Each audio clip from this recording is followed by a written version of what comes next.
suffer. I'm gonna turn the air conditioner off, even though it's hot as shit in here, and my car is all black and it's been sitting in the sun. But I'm gonna turn off the air conditioner. That way this video doesn't sound like garbage like the other one. So if I start breaking out into a nice unsexy sweat here while driving, then you know what? That's a sacrifice that I'm making for you. So today in Car Chat, I want to talk about the difference between building strength and testing strength. The reason that I want to talk about this is I am tired of seeing people YOLO lifts and think about the only way that they can make progress is by adding more weight to the bar. And we talked about this already. We did. We had a conversation and I told you about all the other ways you can PR. You can do more weight. You can do the same weight for more reps. You can do more sets with the same number of reps with the same weight. You can do more sets of more reps with the same weight. You could do the same weight faster. You could do the same weight with better form. You could do the same weight without any pain. You can do exercises in different order. And so even with all of those different ways that you can make progress in your training, I still see people insisting on always adding more weight and going too heavy at the expense of their form. And the problem with this, and the reason that I talked about it before, but I guess apparently I need to do it again, is you know, you're never gonna build strength if you are always testing it. The problem is when we get to that level where we're pushing to 95, 100, 105, 100 and whatever percent effort, your body is gonna default into the movement pattern that it knows the best and that it feels the strongest in.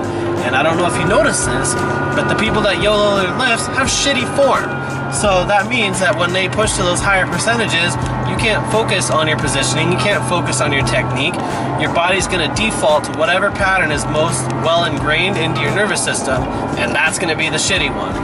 And so the trick to doing this, and the way that you actually get stronger consistently and over a long period of time, is to train with submaximal weights. No matter what system that you're running with your training, pretty much the common theme is that you spend the majority of your training time with submaximal weight that allows you to focus on building your technique and building volume, not just pushing intensity all the time. This is one of the biggest things that I learned and had kind of reinforced in my mind with the seminar with Sheiko and Kuklayev, because the Russians never practice or never spend a large part of their off-season training, what they call their preparatory cycle, doing maximal weights. It's always sub-maximal work because the goal is to become proficient at lifting, perfect your technique, accumulate volume, and never miss weights in training. After they go through the majority of that prep cycle, the peaking cycle is 4 weeks long.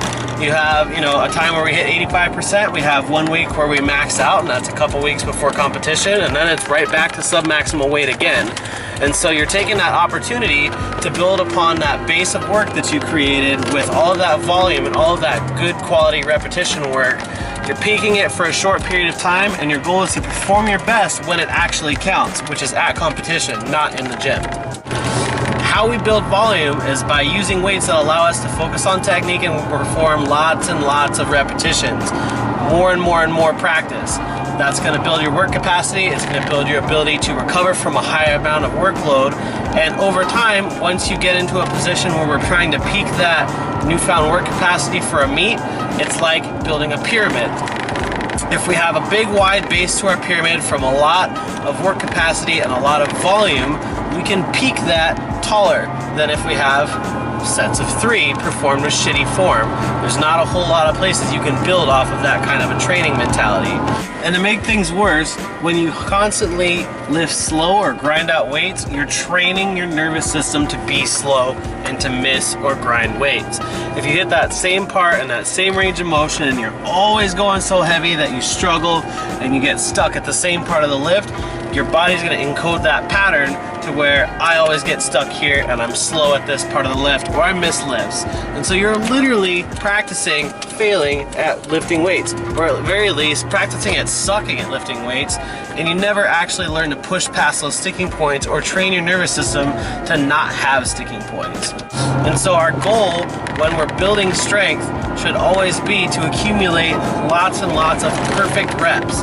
Weight done with a weight that's sufficient to stimulate growth and stimulate strength, but not so heavy that you do not end up actually building or rewiring some of those motor patterns. And so, for the last time, stop always testing your strength. Actually spend the time to build some strength, build volume, build a big base of really perfect lifting, so that way when you peak it for a competition or you peak it for, you know, a few times a year, when you actually test that strength, you have something to show for it instead of just another shitty 5-pound PR with a bad rounded back and shitty technique.